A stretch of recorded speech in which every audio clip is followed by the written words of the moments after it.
Hello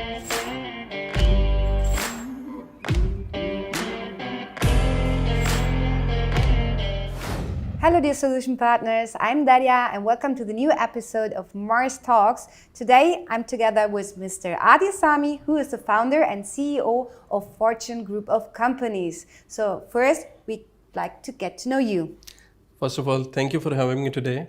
And my name is Adil Sami and I'm the CEO and the founder of the Fortune Group of Companies, and we are based in Istanbul, Turkey.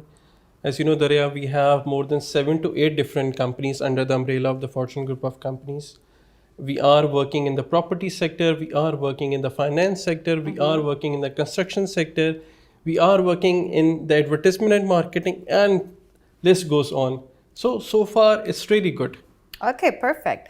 So since you can follow up everything from different sectors, I'd like to know your opinion about how the corona level affected the supply and demand of real estate in the Turkish market. Initially, I'll say last year when the corona and this pandemic started, there was much demand of the properties than now. People wanted to jump into it because they were not seeing what will be the future of this situation. So that's the reason people that time, maybe last year, if we see 1 year back, they were jumping into it. We were having lots of online sales, but now I believe because they are a little bit more cautious about this, so it's still demand, but people wanted to come here physically to Turkey and they wanted to buy.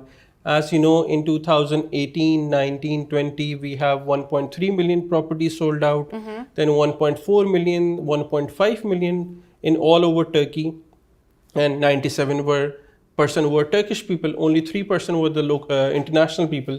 So this is the reason I believe this is the time, if someone wanted to come here and invest, this is the golden opportunity. Absolutely. But we can watch a different type of pattern and like the prices are increasing, the demand is getting higher. What do you think, what's affecting this case? Okay, when this started, I make videos 1.5 years back. I was telling to all my people, all the investors that is the time to invest. Because this is for the investors, this is the golden opportunity. The prices were less, the market was bad, everything was uncertain, what will happen? And that was the time to invest. So I'll say still we have a time if someone wanted to invest now. Otherwise, once the market will reopen, we'll all have the vaccinations, the things will go to normalize. Then what will happen? The prices will increase maybe 20-30% more from now. Because we have seen from last year up till now, according to the Forbes and Statista, 32% minimum prices has increased in Turkey, which is amazing, really amazing. Yes, and since the prices are increasing, how that it comes that the interest of the customers from the Middle East is moving on to Pakistan, India, and Bangladesh, etc. Like I'm also since a few years in this industry, and the audience is changing. What's the reason for that? Dynamics are changing. Like when we started working in the property sector, maybe 5-6 years back, we were seeing much Arabs, Iranians, but now we can see Pakistanis, Indians, Bangladeshis, Afghanis, they wanted to come here. I believe it's just because of the economical situation back there in those countries, and people love this country because they can see the similarities between their culture and Turkish culture. They trust the government, what things are wrong, things are not good, things are bad, but still they see that Turkey is growing. In the sector of property, Turkey is growing. In the sector of industrialization, Turkey is growing. So that's the reason people from those countries, specifically I'll say people from Pakistan, they love Turkey. And they see Turkey as their second home and they wanted to come here. And do they have different customer behaviors than the other nationalities? Like as a real estate agency or as a sales office, what do we need to take care about? Okay, we Pakistanis, I'll say we are specified because we don't have small families. We have to go think about this mindset first. Like Turkish people, husband, wife, 1 or 2 child or 2 kids. But Pakistanis, they love babies. Okay, so that's the reason minimum 5 to 6 family members. Okay. Okay, so that means if you'll take them to Shishli or you'll take them to these city center in $250,000 or $300,000. For 1+1? Hardly they will get 1+1. Okay. So this is the mistake all of the agencies they are doing. First, you have to think what is the reason they are coming here. If they are here for the residential point of view, if you will take them to city center, they cannot buy anything. They will run away, because once they will enter into the house, they'll be horrified that okay, for $300,000, I'm getting maybe 33 meter square apartment. That's nothing. Okay. So this is the reason they wanted to go to the suburbs. For this $300,000, maybe they can buy 3+1 for themselves, 1 or 2 apartments for the rental purpose. Okay. And how are the real estate prices in Pakistan compared, for example? I'll say expensive. In Pakistan, in 3 major cities, Karachi, Lahore and Islamabad, prices are doubled from Istanbul. They are really expensive. Okay. But you will not find this type of social facilities, you will not find this kind of culture, you will not find this kind of quality. Easily in a good apartment in Karachi, maybe it can cost you $500,000, a good apartment. 3+1? 2+1. The 2+1? That means in $500,000 you can get a good villa here. Exactly. Maybe in Zakria Koi. Exactly, yes. And with a good, rich lifestyle, with all the social facilities, with the clean air. But it's difficult to get in Pakistan. Okay. So then, of course, it's a clever investment to buy a property in Istanbul for a better life. What's also very interesting is that beside the Middle East and the Far East is investing, also people from the UK and US now having Istanbul in their target. How does this come? Okay. There are 2 categories according to my point of view. If we'll see Pakistanis, or I'll term them as Desis, okay, because we call them as Desis, those are based in UK, US, like Pakistani, Indians, Bangladeshis. If they are based in UK and US, for their family better future, they wanted to come to Turkey.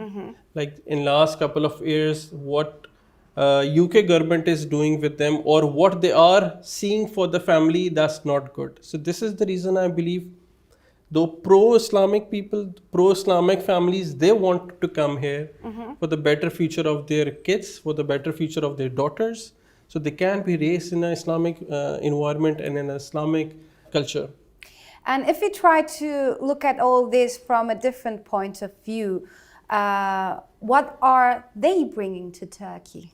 Okay, that's diversification, skill set. Because if we say people from Pakistan, people from India, people from Afghanistan and Bangladesh, these people are really good.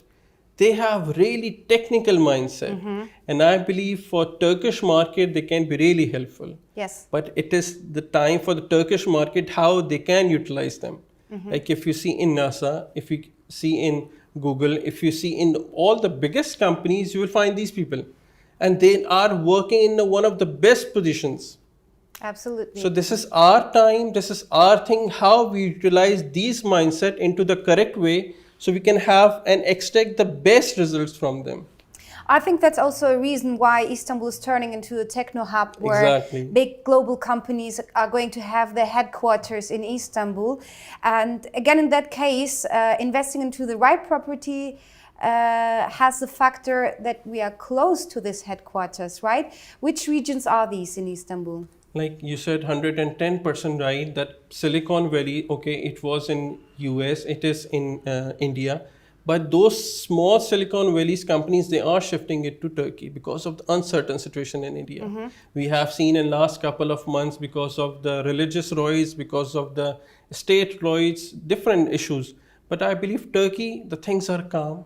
We are progressing. We are progressing towards a better future. So I believe if someone wanted to invest here for the better capital gain, then city center is the best thing. Okay. Or those areas which are under regeneration. That means? Maybe Kiathane, maybe Ayub Sultan, maybe next to Kadikoy, and all these areas, these are the best places if someone wanted to invest for the maybe next 5 years and have a best capital gain from them. Absolutely. So then I would ask you last, what are your expectations from a sales office and the personnel? Yeah, first of all, you should understand that, like I started, the mindset, the mentality of our people from these regions. If they are here for the investment, tamam, then you can take them to the city center, all these places. But if they are here for the residential purpose, don't take them to the 1+1 or studio apartments. They will run away from you. Honestly speaking, they run away because they get horrified that, okay, we'll get this small apartment, so it's much better we should go back or go to Bursa or go to some other city and live there. Because in Pakistan, India, we have big houses. That's a trend. We have big houses. So we should understand the mindset of the people and we should not play with them. Like, okay, this company is not good, that company is not good. Like, these things are the petty small things. We should be fair with them. That this is black, this is white, and I hope they will trust them then. Okay. And what do you think, like, language-wise is needed? Like, is English enough in a sales office?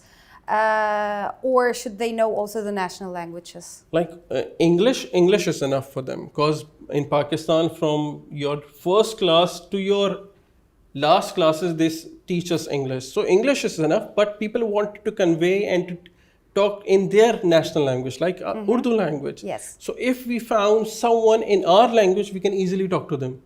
Like, I need this is my demand. My daughter will go to this school. We have a madrasa, we have a jame. So then they are more comfortable. Then they trust you more. And you can easily close the deal then. Okay. Actually, that was my next question. Like, how can we create a good relationship of trust? By transparency. If we place everything on table that this is the price, this is the tapu, this is the VAT, these are the rest of the expenses. So I believe that's enough for them. Okay, perfect. Is there anything you want to say last? I believe it's enough. It's good. Perfect. Thank you very much for You're coming. welcome. You're Thank welcome. you. So this was Adil Sami, CEO and founder of Fortune Group of Turkeys. Let's see who we will host next week on Mars Talks. See you soon.